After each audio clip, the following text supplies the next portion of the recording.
Charlize, lovely to meet you. Nice to meet you. To be honest, I was a little bit scared coming in here because Queen Ravenna is ferocious. As you should be scared. It must have been a lot of fun to play that character. Yeah, you know, I've never done anything as large in scale or set in this kind of epic world. And so playing this character in that world, that was fun. That was really fun.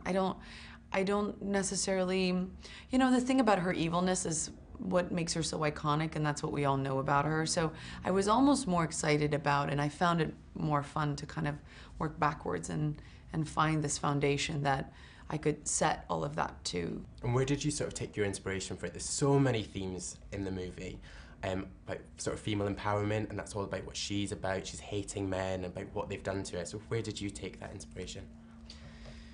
I mean, in general, my inspiration comes from a lot of weird and different places. I have somewhat of an obsessive-compulsive mind, so from the time that I know I'm doing something, my world is constantly informing me.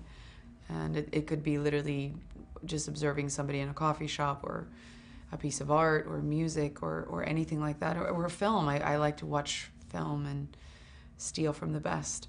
But, and in this case, The Shining was very, very inspirational to me.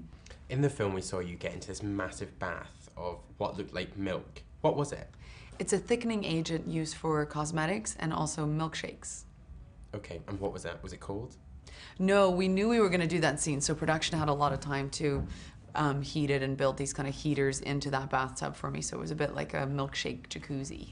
So in this story, that's sort of part of the whole aging process that she goes through.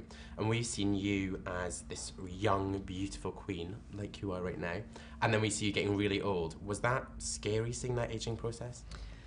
No, the first screen test we did on the prosthetics, I mean, I think actors are excited about stuff like that, and the more I can kind of strip myself away, the nicer it is, and the more I enjoy it. But yeah, there's definitely a moment where you're like, that is my face aged. And then you try not to think about it too much, because you'll probably start drinking at 9 a.m. just to be able to deal with that. But I really I've never done prosthetic work, so I was really excited about it. We've got to talk about that screaming. You spent half the film screaming. Was that vocal exercise? Is it something quite natural to you? Yes, I screamed all the time.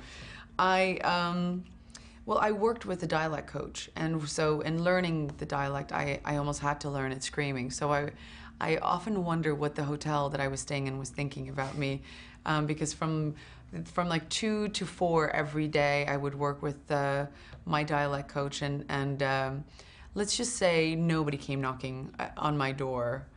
I actually tore a stomach muscle screaming one day. I didn't even know that was possible. That's impressive, and even more impressive in those amazing dresses. Yes, exactly. What was your favorite dress from that? Well, my favorite visually was the wedding gown, because it was just, to me, that's a museum piece. I just think that dress, the craftsmanship that went into it, every aspect of it is just so beautiful.